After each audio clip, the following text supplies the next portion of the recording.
मैं पंजाब नूं इस शुरुआती कदम वास्ते ਵਧਾਈ दिना, पर यह महज शुरुआती कदम है। अज कणक जीरी नूं छड्ड के पंजाब कोल किसे होर फसल नूं चुकण दा प्रोक्योरमेंट मॉडल ही है ना। पंजाब सरकार को स्टोरेज है।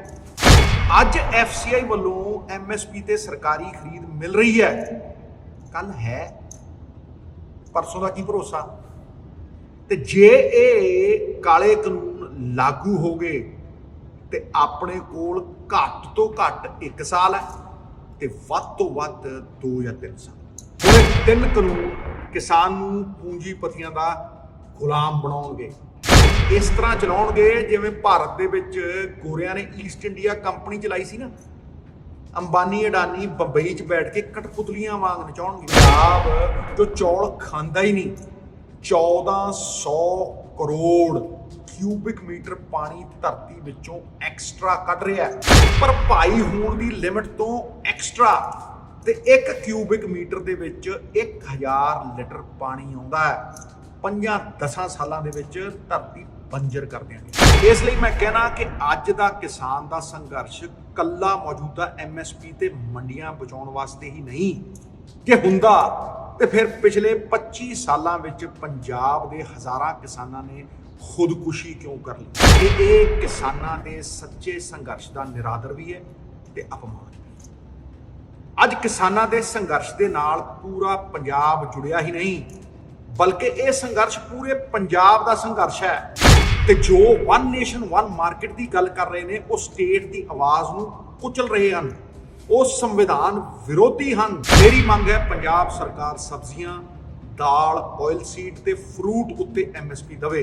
ते जे किसान की मदद करने वास्ते सरकार कोल पैसिਆਂ ਦੀ घाट है ते बंद कर दिओ शराब mafia, sand mafia, cable mafia, transport mafia, गरा लागू पैसिਆਂ। काले कानूनां नाल जंगी पੱਧਰ ਦੇ ਉੱਤੇ ਜੂਝਦੇ किसान वीरो, कौम दे योधिओ, सूबेदारों, एलंबरदारों, अज जदों मैं विधान सभा सैशन में शामिल हो रहा तो अपनी गल किसानी दे संजीदा मसले दे उत्ते पूरा हल लोक अदालत दे विच रखना चाहुंदा। काले कानूनां दी इस काली रात विच सितारे वांग चमक रहा पंजाब विधान सभा दा ये सैशन। सेंटर दे काले कानूनां दे मूंह दे उत्ते चपेड़ है और जी गूंज पूरे हिंदुस्तान नूं सुनेगी। एक किसान दे पवित्र संघर्ष की जित है, कांग्रेस प्रेजिडेंट की किसान पक्षी सोच की जित है, और पंजाब की किसानी की पग नूं बचाउण दी लड़ाई का एक वड्डा शंखनाद है। मैं पंजाब नूं इस शुरुआती कदम वास्ते ਵਧਾਈ दिना, पर यह महज शुरुआती कदम है। ते जे आपां होर कदम ना चुके तो यह सिर्फ एक दिखावा बन के रह जाए। अकाली दल कहता कि पूरे पंजाब में APMC दी मंडियां बना दिओ भाई। पर सवाल तो यह है कि सरकारी खरीद होगी या नहीं। अज आप आर्टिकल 254(2) वरत के अपनी जिम्मेवारी तो निभा सकते हैं, पर केंद्र सरकार नूं मजबूर नहीं कर सकते सरकारी खरीद करन। अज तक तो पंजाब की जीरी कणक केंद्र सरकार खरीदती सी, FCI चुकती सी। इसलिए मैं कहना कि आपां हुण सच्चे हल वल वधीए। जद आपां नूं पता है कि साल 1.5 साल विच केंद्र की सरकार दा खरीद खत्म होने का खतरा अपने सिर ते, जद पता है कि अंबानी अडानी कॉन्ट्रैक्ट लैके आउणगे ते उहदे वास्ते आपां तैयार रहिए। गल पक्की MSP दी है, गल पक्की सरकारी खरीद दी है, ते गल दशकां तो पंजाब दी डुब रही किसानी नूं बचाउण दी ही नहीं, बल्कि उन्होंने प्रगति की सुनहरी राह के उत्ते पाउण दी है कि अपनी बाहर जा रही पीढ़ी वापस आवे, किसानी अपनावे, ते वो आपां कर सकते हैं। मैं दसदा किवें। दशकां तो किसान की घट रही आमदन ते अज उस नूं पूरी तरह खो देण दा डर किसान नूं इस संघर्ष पथ ते लै सड़कां ते लै आया। वध रही लागत, भावें पेट्रोल डीजल की वध रहे दाम हो जां फर्टिलाइजर की वध रही कीमत, पंजाब की घट रही उपज, घट रही MSP। स्वामीनाथन ने जो किसान की लागत के ਹਿਸਾਬ ਦੇ ਨਾਲ 1.5 MSP ਲਾਉਣ ਦਾ ਪ੍ਰਸਤਾਵ ਰੱਖਿਆ ਸੀ, ਉਹਦੇ ਉੱਤੇ ਤਾਂ ਕੇਂਦਰ ਸਰਕਾਰ ਤੁਰਦੀ ਨਹੀਂ। ਪਰ ਜੋ ਕਿਸਾਨ ਦੀ ਮੌਜੂਦਾ ਆਮਦਨ ਹੈ ਉਹਨੂੰ ਵੀ ਖਤਮ ਕਰਕੇ ਪੂੰਜੀਪਤੀਆਂ ਦੇ ਹੱਥ ਵਿੱਚ ਦੇਣ ਤੇ ਇਸ ਤੁਗਲਕੀ ਫਰਮਾਨ ਨੂੰ ਜਾਰੀ ਕੀਤਾ ਹੈ। ਪੰਜਾਬ ਵਿੱਚ ਕਿਸਾਨੀ ਇੱਕ ਰੋਜ਼ਗਾਰ ਹੀ ਨਹੀਂ, it is a way of life, ਜਿਉਣ ਦਾ ਤਰੀਕਾ ਹੈ। ਪੰਜਾਬੀਅਤ ਦੀ ਪਛਾਣ ਕਿਸਾਨੀ ਹੈ। ਬਾਬੇ ਨਾਨਕ ਦੀ ਦਿੱਤੀ ਪਛਾਣ ਕਿਸਾਨੀ ਹੈ। ਰਿਗਵੇਦ ਦੇ ਟਾਈਮ ਤੋਂ ਪੰਜਾਬ ਵਿੱਚ ਕਿਸਾਨੀ ਹੈ ਤੇ ਅੱਜ ਇਸ ਦਾ ਮਾਡਲ ਇਹ MSP ਤੇ APMC ਦੀਆਂ ਮੰਡੀਆਂ ਨੇ। ਕਿਸਾਨ ਨੂੰ ਪੱਕੀ ਆਮਦਨ ਦੇਣ ਵਾਸਤੇ ਬਣੀਆਂ ਸੀ ਇਹ ਮੰਡੀਆਂ। FCI ਰਾਹੀਂ ਪੱਕੀ ਸਰਕਾਰੀ ਖਰੀਦ ਕਰਕੇ ਦੇਸ਼ ਦੇ 80 ਕਰੋੜ ਗਰੀਬਾਂ ਦਾ ਢਿੱਡ ਭਰਨ ਵਾਸਤੇ ਇਹਨਾਂ ਮੰਡੀਆਂ ਨੂੰ ਵਰਤਦੇ ਸੀ। ਇਹ ਮੰਡੀਆਂ ਤੋਂ ਇਕੱਠਾ ਕੀਤਾ ਸਾਲਾਨਾ ਹਜ਼ਾਰਾਂ ਕਰੋੜ ਦਾ ਟੈਕਸ ਪਿੰਡ ਦੀਆਂ ਸੜਕਾਂ ਤੇ ਹੋਰ ਇਨਫਰਾਸਟ੍ਰਕਚਰ ਬਣਾਉਣ ਦੇ ਕੰਮ ਆਉਂਦਾ ਸੀ। ਇਹ ਸਾਰਾ ਸਿਸਟਮ ਕਿਸਾਨ ਦੇ ਫਾਇਦੇ ਵਾਸਤੇ ਬਣਾਇਆ ਗਿਆ ਸੀ ਤੇ ਹੁਣ ਮੰਡੀਆਂ ਵਧਾਉਣ ਦੀ ਬਜਾਏ ਸਰਕਾਰ ਇਸ ਸਿਸਟਮ ਨੂੰ ਖਤਮ ਕਰਨ ਦੇ ਉੱਤੇ ਲੱਗੀ ਹੈ, ਜੜੋਂ ਪੁੱਟਣ ਦੇ ਉੱਤੇ ਲੱਗੀ ਹੈ। ਕੇਂਦਰ ਸਰਕਾਰ ਨੇ ਵਾਅਦਾ ਤਾਂ ਕੀਤਾ ਸੀ ਕੁਝ ਸਾਲਾਂ ਵਿੱਚ ਕਿਸਾਨਾਂ ਦੀ ਇਨਕਮ ਨੂੰ ਅਸੀਂ ਦੁੱਗਣਾ ਕਰ ਦਿਆਂਗੇ, ਪਰ ਅੱਜ ਉਹ ਕਿਸਾਨ ਦੀ ਪੱਕੀ ਇਨਕਮ, ਪੱਕੀ ਆਮਦਨ ਨੂੰ ਵੀ ਖਤਮ ਕਰ ਰਹੀ ਹੈ। ਇਹ ਮੁਸ਼ਕਲ ਕੱਲੇ ਕਿਸਾਨ ਦੀ ਨਹੀਂ ਵੀਰੋ, ਬਲਕਿ ਹਰ ਪੰਜਾਬੀ, ਹਰ ਭਾਰਤੀ ਦੇ ਵਾਸਤੇ ਹੈ। ਹੋਰਡਿੰਗ ਜਿਹੜਾ ਗੁਦਾਮਾਂ ਦੇ ਵਿੱਚ ਸਟੋਰ ਕਰਕੇ ਰੱਖਣਾ, ਉਹ ਲੈਜੀਟਮਾਈਜ਼ ਹੋ ਜੂ, ਉਹਨੂੰ ਕਾਨੂੰਨੀ ਸੁਰੱਖਿਆ ਕਵਚ ਪਾ ਦੇਣਗੇ। 50 ਤੋਂ 100 ਗੁਣਾ ਪ੍ਰਾਈਸ ਇਨਕਰੀਜ਼ ਹੋਊਗੀ, ਫੂਡ ਇਨਫਲੇਸ਼ਨ ਆਊ, ਔਰ ਪੂੰਜੀਪਤੀਆਂ ਨੂੰ ਫਾਇਦਾ ਦੇਣ ਦੇ ਲਈ ਹੁਣ ਗਰੀਬ ਦੀ ਰੋਟੀ ਐਸੈਂਸ਼ੀਅਲ ਕਮੋਡਿਟੀਜ਼ ਦੇ ਵਿੱਚ ਨਹੀਂ। ਹੈਰਾਨਗੀ ਦੀ ਗੱਲ ਹੈ, ਰੋਟੀ ਕੱਪੜਾ ਮਕਾਨ ਕਹਿੰਦੇ ਹੁੰਦੇ ਸੀ ਆਪਾਂ, ਹੁਣ ਰੋਟੀ ਬਿਨਾਂ ਤਾਂ ਰਾਮ ਦਾ ਨਾਮ ਵੀ ਨਹੀਂ ਲਿਆ ਜਾਂਦਾ। ਹੁਣ ਰੋਟੀ ਜਿਹੜੀਆਂ ਮੁੱਢਲੀਆਂ ਸੁਵਿਧਾਵਾਂ ਨੇ ਉਹਦੇ ਵਿੱਚ ਨਹੀਂ ਰਹੀ ਤੇ ਇਸ ਵੱਧ ਰਹੀ ਕੀਮਤ ਦਾ ਕਿਸਾਨ ਨੂੰ ਕੋਈ ਮੁਨਾਫਾ ਨਹੀਂ ਹੋਣਾ, ਸਿਰਫ ਪੂੰਜੀਪਤੀਆਂ ਦੀ ਜੇਬ ਭਰੂਗੀ। ਭੁੱਖਮਰੀ ਅੰਨ ਨਾ ਹੋਣ ਕਰਕੇ ਨਹੀਂ ਆਉਂਦੀ, ਅੰਨ ਤੇ ਹੋਵੇਗਾ, ਪੂੰਜੀਪਤੀਆਂ ਦੇ ਗੁਦਾਮਾਂ ਦੇ ਵਿੱਚ ਹੋਵੇਗਾ। ਅੱਜ ਵੀ ਦੁਨੀਆ ਦੇ ਬਹੁਤ ਦੇਸ਼ਾਂ ਦੇ ਵਿੱਚ ਭੁੱਖਮਰੀ ਹੈ ਤੇ ਇਸ ਦਾ ਮਤਲਬ ਇਹ ਨਹੀਂ ਕਿ ਦੁਨੀਆ ਤੇ ਅੰਨ ਦੀ ਕਮੀ ਹੈ। ਇਸ ਦਾ ਮਤਲਬ ਇਹ ਹੈ ਕਿ ਅੰਨ ਦੀ ਕੀਮਤ ਲੋਕਾਂ ਦੀ ਖਰੀਦਣ ਦੀ ਤਾਕਤ ਤੋਂ ਜ਼ਿਆਦਾ ਹੈ। ਵੱਧਦੀ ਮਹਿੰਗਾਈ ਦਾ ਅਸਰ ਅਮੀਰ ਤੇ ਨਹੀਂ, ਗਰੀਬ ਤੇ ਹੁੰਦਾ ਹੈ, ਕਿਉਂਕਿ ਗਰੀਬ ਦੇ ਪੈਸਿਆਂ ਦੀ ਕੀਮਤ ਘਟਦੀ, ਉਹਦੇ 500 ਰੁਪਈਆ ਦਾ ਮੁੱਲ 200 ਵਰਗਾ ਰਹਿ ਜਾਂਦਾ। ਹੁਣ ਇਹ ਕੇਂਦਰ ਦੇ ਬਣਾਏ ਕਾਨੂੰਨ ਸਾਡੇ ਸੰਘੀ ਢਾਂਚੇ ਤੇ ਸਾਡੇ ਸੰਵਿਧਾਨ ਤੇ ਹਮਲਾ। ਸਟੇਟ ਨੂੰ ਮਿਊਨਿਸਪੈਲਿਟੀ ਬਣਾ ਕੇ ਉਹਨਾਂ ਦੀਆਂ ਤਾਕਤਾਂ ਨੂੰ ਇੱਕ ਇੱਕ ਕਰਕੇ ਖਤਮ ਕੀਤਾ ਜਾ ਰਿਹਾ। ਹਰ ਸਟੇਟ ਅਲੱਗ-ਅਲੱਗ ਮਸਲੇ ਨੇ, ਉਹਨਾਂ ਦੇ ਅਲੱਗ-ਅਲੱਗ ਸਾਧਨ ਨੇ ਤੇ ਲੋਕਾਂ ਦੀਆਂ ਤਮੰਨਾਵਾਂ ਨੂੰ ਪੂਰਾ ਕਰਨ ਵਾਸਤੇ ਉਹਨਾਂ ਰਾਜਾਂ ਦੀਆਂ ਸਰਕਾਰਾਂ ਲੋਕਾਂ ਨੇ ਚੁਣੀਆਂ। ਇਸ ਲਈ ਭਾਰਤ ਦੇ ਫੈਡਰਲ ਸਟਰਕਚਰ ਵਾਲੇ ਸੰਵਿਧਾਨ ਨੇ ਰਾਜਾਂ ਨੂੰ ਕੁਝ ਮੁੱਦਿਆਂ ਉੱਤੇ ਪੂਰੀ ਤਾਕਤ ਦਿੱਤੀ ਹੈ, ਜਿਨ੍ਹਾਂ ਵਿੱਚੋਂ ਇੱਕ ਹੈ ਐਗਰੀਕਲਚਰ, ਖੇਤੀ। ਸਾਡੀ ਲੜਾਈ ਆਰਟੀਕਲ 249 ਦੇ ਖਿਲਾਫ ਹੈ, ਜਿਸ ਨੂੰ ਵਰਤ ਕੇ ਕੇਂਦਰ ਸਰਕਾਰ ਕਿਸੇ ਵੀ ਸਟੇਟ ਸਬਜੈਕਟ ਦੇ ਉੱਤੇ ਕਾਨੂੰਨ ਬਣਾ ਸਕਦੀ ਹੈ। ਇਹ ਜੀ ਡਿਕਟੇਟੋਰੀਅਲ ਤਾਕਤ ਦੁਨੀਆ ਦੇ ਸੰਘੀ ਢਾਂਚੇ ਵਾਲੇ ਕਿਸੇ ਦੇਸ਼ ਦੇ ਵਿੱਚ ਨਹੀਂ ਹੈ। ਐਗਰੀਕਲਚਰ ਦੇ ਮਸਲੇ ਤੇ ਅੱਜ ਆਪਣੀ ਲੜਾਈ ਡੀਸੈਂਟਰਲਾਈਜੇਸ਼ਨ ਆਫ ਪਾਵਰ ਦੀ, ਸੈਂਟਰ ਦੀ ਇੱਕ ਤਰਫਾ ਤਾਕਤ ਦੇ ਖਿਲਾਫ ਇਹ ਲੜਾਈ ਹੈ। ਸਾਡੀ ਲੜਾਈ ਭਾਰਤ ਦੇ ਸੰਘੀ ਢਾਂਚੇ ਨੂੰ ਹੋਰ ਮਜ਼ਬੂਤ ਕਰਨ ਦੀ ਹੈ ਯਾਰੋ, ਤੇ ਸਟੇਟ ਦੀ ਆਵਾਜ਼ ਨੂੰ ਹੋਰ ਬੁਲੰਦ ਕਰਨ ਦੀ ਹੈ। ਹਰ ਸਟੇਟ ਦੀ ਕਿਸਾਨ ਦੀ ਲਾਗਤ ਅਲੱਗ-ਅਲੱਗ ਹੋਣ ਕਾਰਨ MSP ਵੀ ਹਰ ਸਟੇਟ ਅਨੁਸਾਰ ਸਵਾਮੀਨਾਥਨ ਦੇ C2 ਫਾਰਮੂਲੇ ਨੂੰ ਵਰਤ ਕੇ ਅਲੱਗ-ਅਲੱਗ ਹੋਣੀ ਚਾਹੀਦੀ। ਪਰ ਮੈਨੂੰ ਪੂਰਾ ਯਕੀਨ ਹੈ ਕਿ ਜੇ ਅੱਜ ਕੇਂਦਰ ਨੇ ਸਟੇਟ ਦੀ ਤਾਕਤ ਹਥਿਆ ਲਈ ਹੈ ਤੇ ਸਟੇਟ ਸਰਕਾਰ, ਕਿਸਾਨ ਜਥੇਬੰਦੀਆਂ ਤੇ ਪੰਜਾਬ ਦੇ ਹਰ ਕਿਸਾਨ ਨਾਲ ਖੜ ਕੇ ਆਪਣੀ ਤਾਕਤ ਵਾਪਸ ਲੈ ਸਕਦੀ। ਮੈਂ ਰਾਜਨੀਤੀ ਹਮੇਸ਼ਾ ਤੋਂ ਸਮਾਧਾਨ ਕੱਢਣ ਵਾਸਤੇ ਕੀਤੀ ਹੈ, ਪਰ ਇਸ ਸਾਰੇ ਮਸਲੇ ਦਾ ਪੂਰਾ ਹੱਲ ਦੇਣ ਤੋਂ ਪਹਿਲਾਂ ਮੈਂ ਤੁਹਾਡੀ ਨਜ਼ਰ ਪੰਜਾਬ ਦੀ ਸਮੁੱਚੀ ਖੇਤੀ ਸੰਕਟ ਦੇ ਵੱਲ ਹਿੰਦੁਸਤਾਨ ਦਾ ਢਿੱਡ ਭਰਨ ਵਾਲਾ ਪੰਜਾਬ ਦਾ ਕਿਸਾਨ, ਪੰਜਾਬ ਨੂੰ ਗ੍ਰੈਨਰੀ ਆਫ ਇੰਡੀਆ ਕਹਾਉਣ ਵਾਲਾ ਪੰਜਾਬ ਦਾ ਕਿਸਾਨ ਕੀ ਅੱਜ ਕਹਿ ਸਕਦਾ ਕਿ ਅੱਜ ਪੰਜਾਬ ਹਿੰਦੁਸਤਾਨ ਦਾ ਫੂਡ ਬੋਲ ਹੈ? ਪ੍ਰਸ਼ਨ ਚਿੰਨ੍ਹ ਨੇ। ਕੀ ਗਰੀਬ ਦੀ ਮਜਬੂਰੀ ਵਾਲੇ ਪੀਡੀਐਸ ਤੋਂ ਮਿਲੇ ਅਨਾਜ ਦੇ ਇਲਾਵਾ ਹਿੰਦੁਸਤਾਨ ਦੇ ਫੂਡ ਬੋਲ ਵਿੱਚ ਕੋਈ ਵੀ ਸਬਜ਼ੀ, ਦਾਲ, ਤੇਲ, ਫਰੂਟ ਜਾਂ ਕੋਈ ਵੀ ਹੋਰ ਫਸਲ ਪੰਜਾਬ ਤੋਂ ਆਉਂਦੀ ਹੈ? ਪੰਜਾਬ ਤਾਂ ਖੁਦ ਬਾਹਰੋਂ ਮੰਗਵਾਉਂਦਾ। ਫਿਰ ਅੱਜ ਦੇ ਦਿਨ ਪੰਜਾਬ ਇੰਡੀਆ ਦਾ ਫੂਡ ਬੋਲ ਕਿਵੇਂ ਹੋਇਆ? ਪੰਜਾਬ ਦੀ ਜੀਰੀ, ਕਣਕ ਦੀ ਫਸਲ ਸਾਲਾਂ ਤੋਂ ਐਫਸੀਆਈ ਚੁੱਕਦੀ ਸੀ ਦੇਸ਼ ਦੇ ਵਿੱਚ ਪੀਡੀਐਸ ਰਾਹੀਂ ਸਸਤਾ ਅੰਨ ਪਹੁੰਚਾਉਣ ਵਾਸਤੇ। ਪਰ ਪਿਛਲੇ ਸਾਲ ਮੱਧ ਪ੍ਰਦੇਸ਼ ਨੇ ਕੇਂਦਰ ਨੂੰ ਪੰਜਾਬ ਤੋਂ ਜ਼ਿਆਦਾ ਕਣਕ ਮੁਹੱਈਆ ਕਰਾਈ ਹੈ। ਇਸ ਦਾ ਮਤਲਬ ਆਪਾਂ ਤਾਂ ਵਰਤ ਕੇ ਸੁੱਟੇ ਗਏ। ਅੱਜ ਕਰੋਨਾ ਕਰਕੇ ਦੇਸ਼ ਭਰ ਦੇ ਵਿੱਚ ਅਨਾਜ ਵੰਡਿਆ ਜਾ ਰਿਹਾ। ਸਰਕਾਰ ਦੇ ਗੋਦਾਮ ਹੁਣ ਖਾਲੀ ਨੇ। ਇਸ ਸਾਲ ਉਹ ਜੀਰੀ ਚੁੱਕਣਗੇ ਤੇ ਅਗਲੇ ਸਾਲ ਕਣਕ। ਫਿਰ ਭਾਈ ਉਸ ਤੋਂ ਬਾਅਦ ਅੱਜ ਐਫਸੀਆਈ ਵੱਲੋਂ ਐਮਐਸਪੀ ਤੇ ਸਰਕਾਰੀ ਖਰੀਦ ਮਿਲ ਰਹੀ ਹੈ। ਕੱਲ ਹੈ, ਪਰਸੋਂ ਦਾ ਕੀ ਭਰੋਸਾ?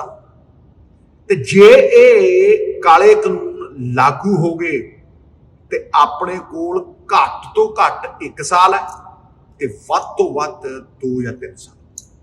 ਅੱਜ ਵੀ 23 ਫਸਲਾਂ ਉੱਤੇ ਐਮਐਸਪੀ ਹੈ ਤੇ ਮਿਲਦੀ ਸਿਰਫ ਜੀਰੀ, ਕਣਕ ਤੇ, ਕਿਉਂਕਿ ਉਸ ਦੀ ਸਰਕਾਰੀ ਖਰੀਦ ਹੈ। ਮੱਕੀ ਦੀ ਐਮਐਸਪੀ 1850 ਰੁਪਏ, ਪਰ ਇਸ ਸਾਲ ਚੁੱਕੀ ਕਿੰਨੇ ਤੇ ਹੈ? 600 ਤੇ ਜਾਂ 800 ਤੇ, ਕਿਉਂਕਿ ਉਸ ਦੀ ਸਰਕਾਰੀ ਖਰੀਦ ਹੀ ਹੈ ਨਹੀਂ। ਅੱਜ ਕਣਕ, ਜੀਰੀ ਨੂੰ ਛੱਡ ਕੇ ਪੰਜਾਬ ਕੋਲ ਕਿਸੇ ਹੋਰ ਫਸਲ ਨੂੰ ਚੁੱਕਣ ਦਾ ਪ੍ਰੋਕਿਉਰਮੈਂਟ ਮਾਡਲ ਹੀ ਹੈ। ਨਾ ਪੰਜਾਬ ਸਰਕਾਰ ਕੋਲ ਸਟੋਰੇਜ ਹੈ, ਨਾ ਹੀ ਮਾਰਕੀਟ ਵਿੱਚ ਡਾਇਰੈਕਟ ਅੰਨ ਸਪਲਾਈ ਕਰਨ ਦੇ ਸਾਧਨ ਨੇ। ਮੈਂ ਹੁਣ ਪਿਛਲੇ ਦਿਨੀ ਆਪਣੇ ਪਿੰਡ ਮਾਨ ਵਾਲੇ ਗਿਆ।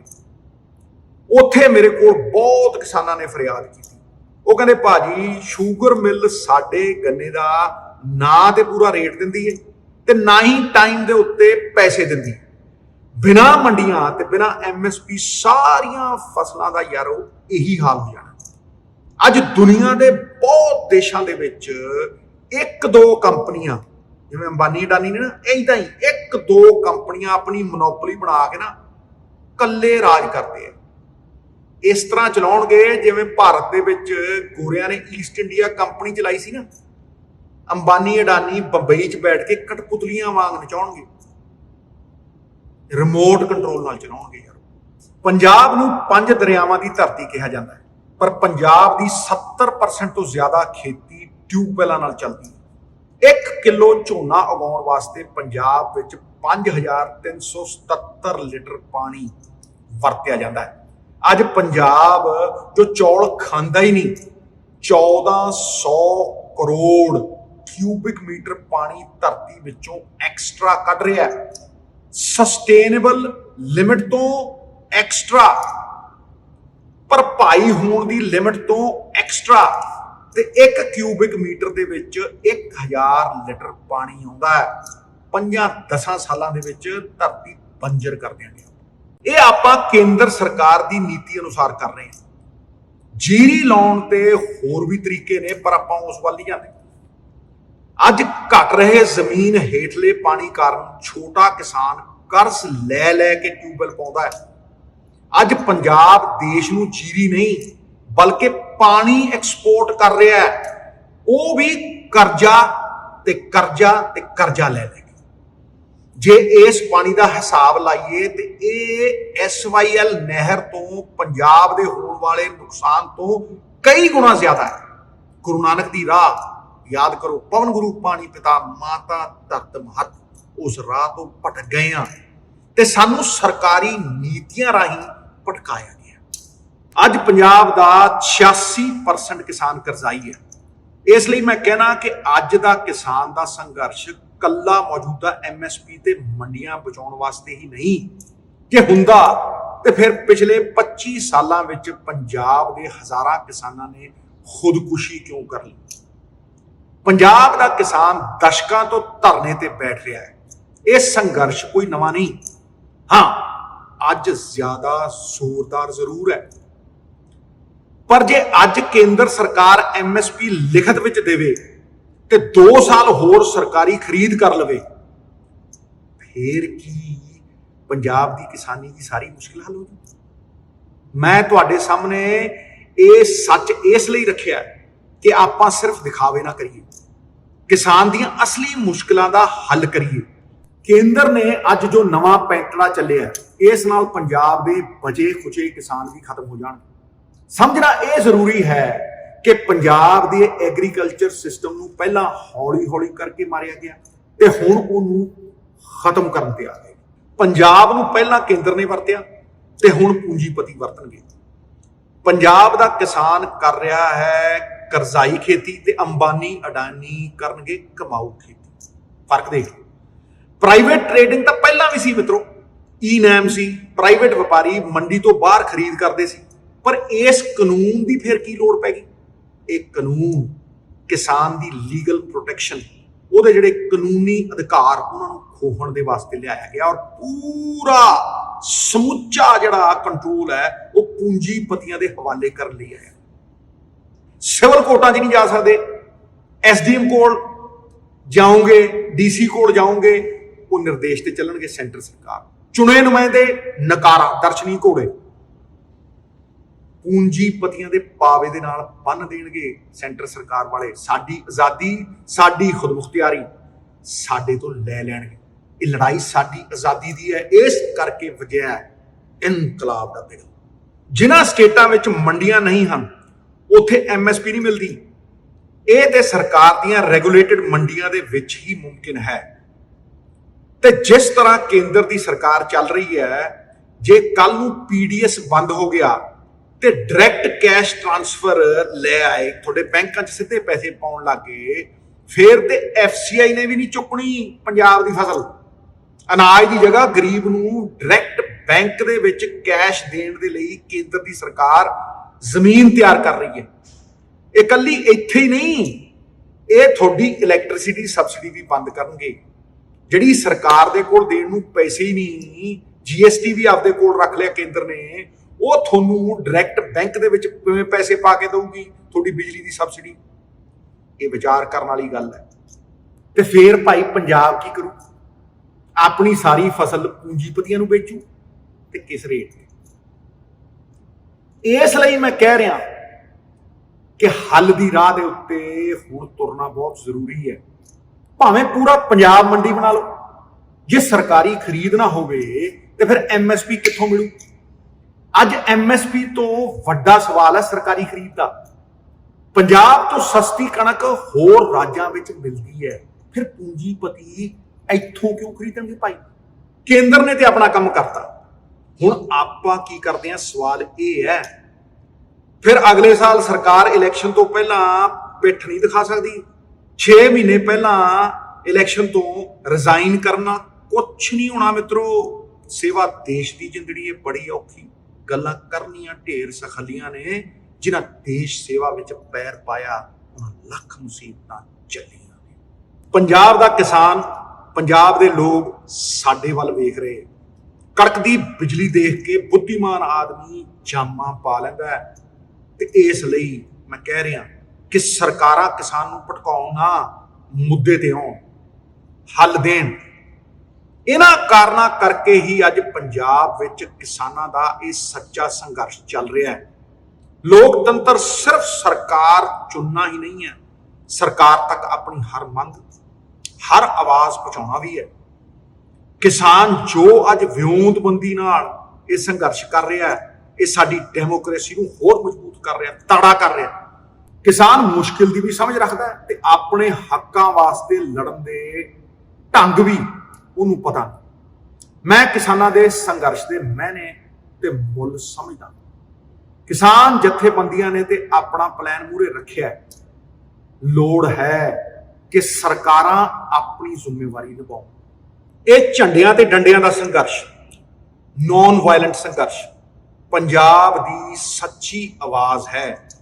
ਤੇ ਇਸ ਨੂੰ ਇਹ ਕਹਿ ਦੇਣਾ ਕਿ ਬਾਹਰੀ ਤਾਕਤਾਂ ਚਲਾ ਰਹੀਆਂ ਨੇ ਜਾਂ ਇਸ ਨਾਲ ਪੰਜਾਬ ਦੇ ਹਾਲਾਤ ਵਿਗੜ ਜਾਣਗੇ, ਮੈਨੂੰ ਲੱਗਦਾ ਹੈ ਕਿ ਇਹ ਕਿਸਾਨਾਂ ਦੇ ਸੱਚੇ ਸੰਘਰਸ਼ ਦਾ ਨਿਰਾਦਰ ਵੀ ਹੈ ਤੇ ਅਪਮਾਨ ਵੀ।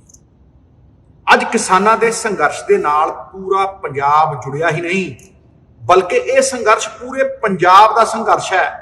ਇਹ ਸਾਡੀ ਹੋਂਦ ਦਾ ਸੰਘਰਸ਼ ਹੈ। ਪਿਛੜੇ ਵਰਗ, ਮਜ਼ਦੂਰ, ਛੋਟੇ ਵਪਾਰੀ, ਦੁਕਾਨਦਾਰ, ਅੱਜ ਪੰਜਾਬ ਦੀ ਜਵਾਨੀ ਇਸ ਸੰਘਰਸ਼ ਨੇ ਇਕੱਠੀ ਕਰਤੀ।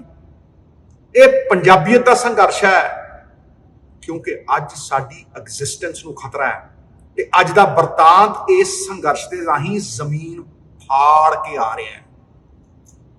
ਭਾਰਤ ਨੂੰ ਆਜ਼ਾਦੀ ਵੀ ਸੰਘਰਸ਼ ਨਾਲ ਮਿਲੀ ਹੈ। ਭਾਰਤ ਦਾ ਸੰਵਿਧਾਨ ਜੱਦੋ ਜਹਿਦ ਤੋਂ ਨਿਕਲਿਆ ਹੈ, ਸੰਘਰਸ਼ ਚੋਂ ਨਿਕਲਿਆ ਹੈ।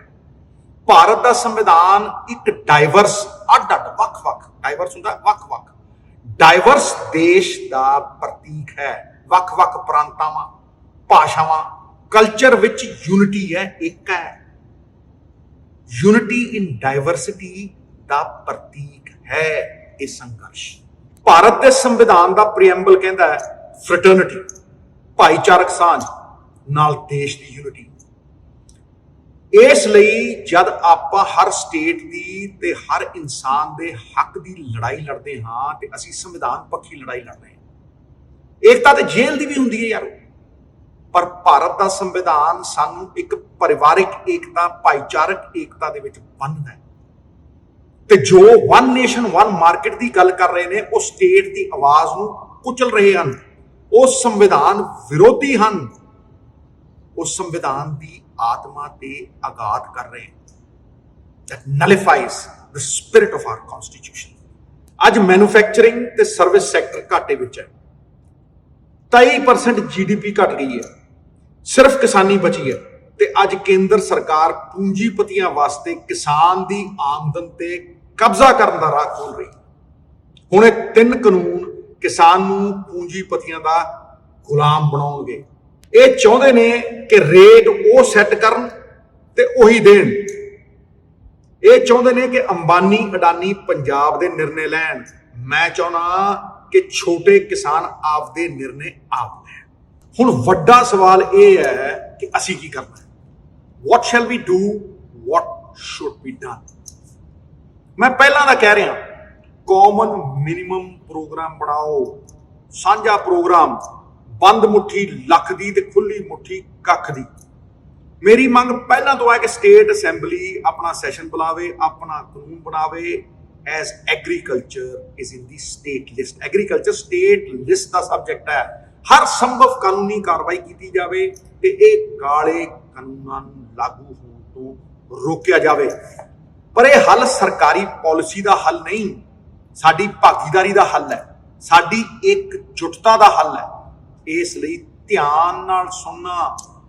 ਕਾਲੇ ਕਾਨੂੰਨਾਂ ਦਾ ਹੱਲ, ਘਟਦੀ ਆਮਦਨ ਦਾ ਹੱਲ, ਘਟਦੀ MSP ਦਾ ਹੱਲ, ਪੰਜਾਬ ਦੇ ਘਟ ਰਹੇ ਪਾਣੀਆਂ ਦਾ ਹੱਲ, ਘਟ ਰਹੀ ਉਪਜ ਦਾ ਹੱਲ, ਪੰਜਾਬ ਨੂੰ ਜੋ ਅੱਜ ਬਾਹਰੋਂ ਇੰਪੋਰਟ ਕਰਕੇ ਦਾਲਾਂ ਤੇ ਸਬਜ਼ੀਆਂ ਦਾ ਹੱਲ, ਕਿਸਾਨਾਂ ਦੇ ਹਰ ਮਸਲੇ ਦਾ ਹੱਲ।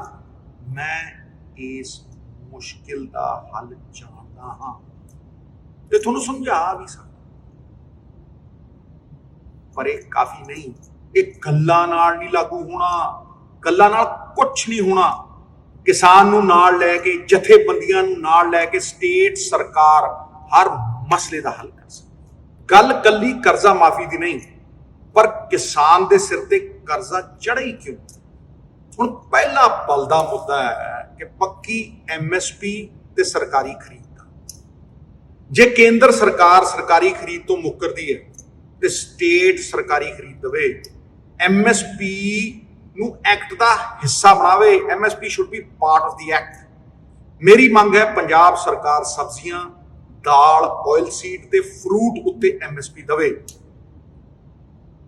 ਦੁਨੀਆ ਦੀ ਸਭ ਤੋਂ ਐਡਵਾਂਸ ਇਕਨੋਮੀ ਵਿੱਚ ਵੀ ਖੇਤੀ ਨੂੰ ਸਰਕਾਰੀ ਮਦਦ ਦੀ ਲੋੜ ਹੁੰਦੀ ਹੈ, ਭਾਵੇਂ ਅਮਰੀਕਾ ਹੋਵੇ, ਭਾਵੇਂ ਲੰਡਨ ਹੋਵੇ, ਭਾਵੇਂ ਯੂਰਪ ਹੋਵੇ, ਕੋਈ ਸੂਬਾ State should lead initiatives towards giving MSP ਕਿ ਜੋ ਅਸੀਂ ਖਾਂਦੇ ਆ ਮਿੱਤਰੋ ਉਹ ਉਗਾਉਣੇ ਆ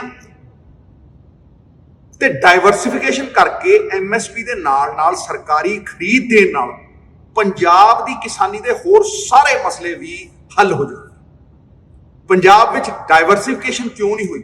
ਰਿਪੋਰਟ ਤੇ ਰਿਪੋਰਟ ਚੜੀ ਹੋਈ ਹੈ, ਐਕਸਪਰਟ ਤੇ ਐਕਸਪਰਟ ਗੱਲ ਕਰਦਾ ਹੈ, ਇਸ ਕਰਕੇ ਕਿ ਸਿਆਣਾ ਕਿਸਾਨ ਸਿਰਫ 2 ਹੀ ਫਸਲਾਂ ਚੁੱਕਦਾ ਹੈ ਔਰ ਜੀਰੀ ਝੋਨੇ ਤੇ MSP। ਸੈਂਕੜੇ ਕਰੋੜਾਂ ਦੀਆਂ ਦਾਲਾਂ ਹਰ ਸਾਲ ਆਪਾਂ ਆਟਾ ਦਾਲ ਸਕੀਮ ਵਾਸਤੇ ਇੰਪੋਰਟ ਕਰਦੇ ਹਾਂ ਤੇ ਜੇ ਮਿਲਕ ਫੈਡ ਦੁੱਧ ਦੇ ਉੱਤੇ MSP ਦੇ ਸਕਦਾ ਹੈ ਤੇ ਫਿਰ ਆਇਲ ਸੀਡ, ਸਬਜ਼ੀ ਤੇ ਫਰੂਟ ਦੇ ਉੱਤੇ ਪੰਜਾਬ MSP ਕਿਉਂ ਨਹੀਂ ਦੇ ਸਕਦਾ? ਭਾਈ ਸਵਾਲ ਤੇ ਆ। ਤੇ ਜੇ ਕਿਸਾਨ ਦੀ ਮਦਦ ਕਰਨ ਵਾਸਤੇ ਸਰਕਾਰ ਕੋਲ ਪੈਸਿਆਂ ਦੀ ਘਾਟ ਹੈ ਤੇ ਬੰਦ ਕਰ ਦਿਓ ਸ਼ਰਾਬ mafia, sand mafia, cable mafia, transport mafia, ਘਰਾ ਲਾਗੂ ਪੈਸਿਆਂ ਦਾ। ਅੱਜ ਲੋੜ ਹੈ ਕਿ ਆਪਾਂ ਪੰਜਾਬ ਦੀ ਕਿਸਾਨ ਦੀ ਕੁਝ ਸਮੱਸਿਆ ਦਾ ਹੱਲ ਕਰੀਏ। ਕੱਲਾ ਇਹਨਾਂ ਕਾਲੇ ਕਾਨੂੰਨਾਂ ਤੋਂ ਹੀ ਨਹੀਂ ਬਲਕਿ ਪੰਜਾਬ ਦੀ ਕਿਸਾਨੀ ਨੂੰ ਤਰੱਕੀ ਦੀ ਰਾਹ ਦੇ ਉੱਤੇ ਤੋਰੀਏ। ਇਹ ਕਿਸਾਨ ਏਕਤਾ, ਪੰਜਾਬ ਏਕਤਾ ਸਿਰਫ ਨਾਰਾ ਨਹੀਂ ਹੈ, ਇਹ ਸਫਲਤਾ ਤੇ ਸਰਬੱਤ ਦੇ ਭਲੇ ਦੀ ਰਾਹ ਹੈ। ਕਿਸਾਨ ਯੂਨੀਅਨਾਂ ਕੋਆਪਰੇਟਿਵ ਬਣਾਉਣ। ਅੱਜ ਪੰਚਾਇਤ ਨੂੰ ਛੱਡ ਕੇ ਮੈਨੂੰ ਇਹ ਦੱਸ ਦਿਓ ਵੀ ਪੰਜਾਬ ਦੇ ਪਿੰਡਾਂ ਵਿੱਚ ਕੋਈ ਵੀ ਹੋਰ ਸੰਗਠਨ ਜਿੱਥੇ ਕਿਸਾਨ ਆਪਣੀ ਆਵਾਜ਼ ਬੁਲੰਦ ਕਰ ਸਕੇ। ਅੰਬਾਨੀ ਅਡਾਨੀ ਦੀ ਪੰਜਾਬ ਵਿੱਚ ਐਂਟਰੀ ਰੋਕਣ ਵਾਸਤੇ ਕਿਸਾਨ ਯੂਨੀਅਨ ਪਹਿਲ ਕਰਨ, ਆਪ ਸੰਗਠਨ ਬਣਾਉਣ, ਹਰ ਕਿਸਾਨ ਨੂੰ ਬਰਾਬਰੀ ਦਾ ਹਿੱਸਾ ਦੇਣ। ਨਹੀਂ ਤੇ 2 ਏਕੜ ਵਾਲੇ ਨੂੰ ਅੱਡ ਰੇਟ ਦੇਣਗੇ, 10 ਏਕੜ ਵਾਲੇ ਨੂੰ ਅੱਡ ਰੇਟ ਦੇਣਗੇ। ਗੋਰਿਆਂ ਵਾਂਗ ਵੰਡ ਮਾਰਨਗੇ। ਇਹ ਲੰਬੇ ਕੰਟਰੈਕਟ ਕਰਕੇ ਕਿਸਾਨ ਦੀਆਂ ਜ਼ਮੀਨਾਂ ਦੱਬਣਗੇ ਤੇ ਉਹਨੂੰ ਲੇਬਰ ਕਰਨ ਤੇ ਮਜਬੂਰ ਕਰ ਦੇਣਗੇ। ਯਾਦ ਰੱਖਿਓ ਇਹੀ। ਪਰ ਇਸ ਸਭ ਦਾ ਇੱਕ ਆਲਟਰਨੇਟਿਵ, ਇੱਕ ਵਿਕਲਪ ਹੈ। ਪੰਜਾਬ ਦੇ ਛੋਟੇ ਕਿਸਾਨ ਮਿਲ ਕੇ ਇੱਕ ਸਿੰਗਲ ਲੀਗਲ ਐਂਟੀਟੀ ਬਣਾਉਣ, ਇੱਕ ਕਾਨੂੰਨੀ ਇਕਾਈ, ਭਾਵੇਂ ਉਹ 1 ਏਕੜ ਵਾਲਾ ਹੋਵੇ ਭਾਵੇਂ 10 ਏਕੜ ਵਾਲਾ ਕਿਸਾਨ ਸੰਗਠਨ ਪੰਜਾਬ ਸਰਕਾਰ ਨਾਲ ਮਿਲ ਕੇ ਪੰਜਾਬ ਵਿੱਚ MSP ਤੇ ਸਰਕਾਰੀ ਖਰੀਦ ਦੀ ਗਰੰਟੀ ਦੇ ਨਾਲ ਇੱਕ ਡਿਮਾਂਡ ਸਪਲਾਈ ਦਾ ਅਜਿਹਾ ਮਾਡਲ ਬਣਾਉਣ ਕਿ ਪਹਿਲਾਂ ਤਾਂ ਪੰਜਾਬ ਦੇ 3 ਕਰੋੜ ਆਬਾਦੀ ਦੀ ਜ਼ਰੂਰਤ ਅਨੁਸਾਰ ਖੇਤੀ ਤੇ ਸਰਕਾਰੀ ਖਰੀਦ ਹੋਵੇ, ਤਾਂ ਕਿ ਕਿਸਾਨ ਖੁਦ ਬੀਜੇ ਤੇ ਖੁਦ ਫਸਲ ਮਾਰਕੀਟ ਕਰੇ। ਸਾਰਾ ਮੁਨਾਫਾ ਕਿਸਾਨ ਦਾ ਹੋਵੇ, ਪੂੰਜੀਪਤੀਆਂ ਦਾ ਨਾ ਹੋਵੇ। ਤੇ ਇਸ ਸਿਸਟਮ ਵਿੱਚ ਪੰਜਾਬ ਸਰਕਾਰ ਇਨਵੈਸਟ ਕਰੇ, ਬਜਾਏ ਇਹਦੇ ਕਿ ਕਿਸਾਨ ਕੰਟਰੈਕਟ ਦੇ ਅੰਡਰ ਕੰਮ ਕਰੇ ਕਿਸੇ ਕਾਰਪੋਰੇਟ ਦੇ। ਕਿਸਾਨ ਆਪ ਬੀਜੇ ਤੇ ਆਪ ਹੀ ਵੇਚੇ। ਬੈਨੀਫਿਟ ਬੀਜਣ ਤੇ ਵੇਚਣ ਦਾ ਬਿਲਕੁਲ ਕਿਸਾਨ ਦੀ ਜੇਬ ਦੇ ਵਿੱਚ ਆਵੇ। ਫਸਲ ਦੀ ਕੀਮਤ ਫਸਲ ਉਗਾਉਣ ਵਾਲਾ ਤੈਅ ਕਰੇ, ਖਰੀਦਣ ਵਾਲਾ ਨਹੀਂ। ਤਾਂ ਗੱਲ ਬਣਦੀ। ਇਕਾਈਆਂ ਦੀ ਜਿਹੜੀ ਸਫਲਤਾ ਹੈ ਉਹ ਕਿਸਾਨ ਦੀ ਸਫਲਤਾ ਹੈ ਤੇ ਕੇਂਦਰ ਦੀ ਲਾਗੂ ਕੀਤੀ ਹੋਈ ਹੈ ਕੰਟਰੈਕਟ ਫਾਰਮਿੰਗ ਦੀ ਸਫਲਤਾ ਜਿਹੜੀ ਹੈ ਉਹ 0.1% ਅਮੀਰਾਂ ਦੀ ਸਫਲਤਾ ਹੈ। ਪੂੰਜੀਪਤੀ ਦੇ ਕੋਲ ਸਟੋਰੇਜ ਕੈਪੈਸਿਟੀ ਹੈ, ਉਸ ਨੂੰ ਬਣਾਉਣ ਵਾਸਤੇ ਇਨਵੈਸਟਮੈਂਟ ਲਈ ਪੈਸੇ ਨੇ, ਮਾਰਕੀਟ ਨਾਲ ਜੁੜੇ ਹੋਣ ਕਾਰਨ ਫੈਕਟਰੀ, ਟਰਾਂਸਪੋਰਟ, ਦੁਕਾਨਾਂ, ਹਰ ਚੀਜ਼। ਤੇ ਕਿਸਾਨ ਕੋਲ ਇੱਕ ਦਿਨ ਵੀ ਫਸਲ ਰੱਖਣ ਦੀ ਕੈਪੈਸਿਟੀ ਨਹੀਂ, क्षमता। ਹਰ ਛੋਟੇ ਤੋਂ ਛੋਟੇ ਕਿਸਾਨ ਦਾ ਹੱਕ ਆਪਾਂ ਕੋਆਪਰੇਟਿਵ ਬਣਾ, ਉਹਨਾਂ ਦੀ ਭਾਗੀਦਾਰੀ ਬਣਾ ਬਚਾ ਸਕਦੇ। ਤੇ ਇਹ ਰਾਹ ਸਾਨੂੰ ਪਾਣੀ ਵੀ ਬਚਾਊ, ਡਾਈਵਰਸਿਫਾਈਡ ਆਰਗੈਨਿਕ ਖੇਤੀ ਵੱਲ ਲੈ ਕੇ ਜਾਂਦੀ ਹੈ। ਆਰਗੈਨਿਕ ਖੇਤੀ ਦੀ ਡਿਮਾਂਡ ਵਰਲਡ ਮਾਰਕੀਟ ਦੇ ਵਿੱਚ ਹਰ ਸਾਲ 16% ਦੇ ਨਾਲ ਵਧ ਰਹੀ ਹੈ। ਉਸ ਖੇਤੀ ਵੱਲ ਲੈ ਕੇ ਜਾਂਦੀ ਹੈ ਜਿੱਥੇ ਹਰ ਛੋਟੇ ਕਿਸਾਨ ਨੂੰ ਪੂੰਜੀਪਤੀ ਤੋਂ ਵੀ ਬਚਾਇਆ ਜਾ ਸਕਦਾ ਹੈ, ਉਹਨੂੰ ਸੁਰੱਖਿਆ ਕਵਚ ਪਵਾਇਆ ਜਾ ਸਕਦਾ ਹੈ ਤੇ ਪੰਜਾਬ ਦੀ ਐਗਰੋ ਇਕੋਲੋਜੀ ਨੂੰ ਵੀ ਬਚਾਇਆ ਜਾ ਸਕਦਾ ਹੈ। ਤੇ ਸਭ ਤੋਂ ਜ਼ਰੂਰੀ ਚੀਜ਼, ਪੰਜਾਬ ਦੀ ਕਿਸਾਨ ਦੀ ਇਨਕਮ ਵਧਾਈ ਜਾ ਸਕਦੀ ਹੈ। ਕੇਂਦਰ ਦੇ ਹੱਥੀਂ ਵਰਤੇ ਜਾਣ ਬਜਾਏ ਪੂੰਜੀਪਤੀਆਂ ਦੇ ਹੱਥਾਂ ਦੇ ਵਿੱਚ ਆਪਣੀ ਪੱਗ ਰੋਲਣ ਬਜਾਏ ਪੰਜਾਬ ਦੀ ਕਿਸਾਨੀ ਪੰਜਾਬ ਸਰਕਾਰ ਦੇ ਨਾਲ ਮਿਲ ਕੇ ਗੁਰੂ ਨਾਨਕ ਦੇ ਕਹਿਣ ਵਜੋਂ ਆਪਣ ਹੱਥੀ ਆਪਣਾ ਆਪੇ ਹੀ ਕਾਜ ਸੰਭਾਲੀਏ। ਅੱਜ ਸੱਚਾਈ ਆਇਨਾ ਬਣ ਕੇ ਸਾਡੇ ਸਾਹਮਣੇ ਖੜੀ ਹੈ, ਸਾਨੂੰ ਵਰਤ ਕੇ ਸੁੱਟਿਆ ਗਿਆ ਹੈ। ਇਸ ਲਈ ਕੱਲਾ ਦਿਖਾਵਾ ਹੀ ਕਾਫੀ ਨਹੀਂ। ਇਹ ਲੜਾਈ ਜੇ ਆਪਾਂ ਜਿੱਤਣੀ ਹੈ ਤਾਂ ਇਸ ਦੀ ਵਿਉਂਤਬੰਦੀ ਵਿੱਚ ਹਰ ਪੰਜਾਬੀ ਦਾ ਯੋਗਦਾਨ ਜ਼ਰੂਰੀ ਹੈ। ਪਰ ਗਾਲਾਂ ਕੱਢਣੀਆਂ ਤੇ ਬੜੀਆਂ ਆਸਾਨ ਨੇ, ਸੱਚੇ ਹੱਲ ਦੇਣੇ ਬਹੁਤ ਮੁਸ਼ਕਿਲ ਨੇ। ਇਹ ਦਿੱਲੀ ਧਰਨਾ ਲਾਉਣਾ ਹੈ, ਪ੍ਰੈਜ਼ੀਡੈਂਟ ਨੂੰ ਮਿਲਣਾ ਹੈ, ਇਹ ਬਹੁਤ ਜ਼ਰੂਰੀ ਹੈ। ਭਾਵੇਂ ਆਰਟੀਕਲ 254(2) ਦੇ ਅਧੀਨ ਇਹ ਨਵਾਂ ਕਾਨੂੰਨ ਹੋਵੇ ਜਾਂ ਆਰਟੀਕਲ 249 ਦੇ ਕੌਨਕਰੈਂਟ ਲਿਸਟ ਦੀ ਐਂਟਰੀ 33-34 ਦੇ ਖਿਲਾਫ ਲੜਾਈ। ਜੋ ਸਰਕਾਰੀਆ ਕਮਿਸ਼ਨ ਕਹਿੰਦਾ ਹੈ ਕਿ ਸਟੇਟ ਦੇ ਹੱਕਾਂ ਲਈ ਬਹੁਤ ਹੀ ਮਹੱਤਵਪੂਰਨ ਲੜਾਈ ਹੈ। ਕੇਂਦਰ ਸਰਕਾਰ ਨੇ ਜੋ ਇਹ ਪੰਜਾਬ ਲਈ ਸ਼ੈਤਾਨ ਰੂਪ ਅਪਣਾਇਆ ਹੋਇਆ ਹੈ, ਇਸ ਨਾਲ ਲੜਨਾ ਬਹੁਤ ਹੀ ਜ਼ਰੂਰੀ ਹੈ। ਪਰ ਬਾਬਾ ਬੁੱਲੇ ਸ਼ਾਹ ਫਰਮਾਉਂਦੇ ਨੇ, ਲੜਨਾ ਹੈ ਰੋਜ਼ ਸ਼ੈਤਾਨ ਦੇ ਨਾਲ, ਕਦੇ ਨਫਸ ਆਪਦੇ ਨਾਲ ਲੜਿਆ ਹੀ ਨਹੀਂ। ਬੁੱਲੇ ਸ਼ਾਹ ਅਸਮਾਨੀ ਉੜਦੀਆਂ ਫੜਦਾ, ਉਹ ਜਿਹੜਾ ਘਰ ਬੈਠਾ ਹੈ ਉਹਨੂੰ ਫੜਿਆ ਹੀ। ਮੈਨੂੰ ਪੂਰਾ ਯਕੀਨ ਹੈ ਕਿ ਪੰਜਾਬ ਦੇ ਲੋਕ ਆਪਣੀ ਅਸਲੀ ਤਾਕਤ ਨੂੰ ਪਹਿਚਾਨਣਗੇ, ਇਹਨਾਂ ਹੱਲਾਂ ਨੂੰ ਤਾਕਤ ਵਿੱਚ ਲੈ ਕੇ ਆਉਣਗੇ ਤੇ ਪੰਜਾਬ ਵਿੱਚ ਲਾਗੂ ਕਰਵਾਉਣਗੇ। ਦੇਖ शिवावर मोहे है शुभ कर्मन ते कबहू न डरूं मरी सूं जब जाहि लड़ूं निश्चय कर अपनी जीत करूं। बोले सो निहाल, सत श्री